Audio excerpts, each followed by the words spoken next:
Kakagising ko lang, I just wanted to come on here kasi gusto ko talagang pag-usapan ang tatlong mga narrative sa 2024 na sana naman wag na nating dalhin sa 2025.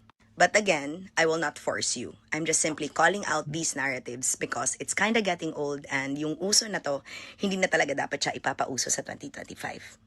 Una, kasalanan ni House Speaker Martin Romualdez ang lahat ng bagay, dito at sa buong mundo.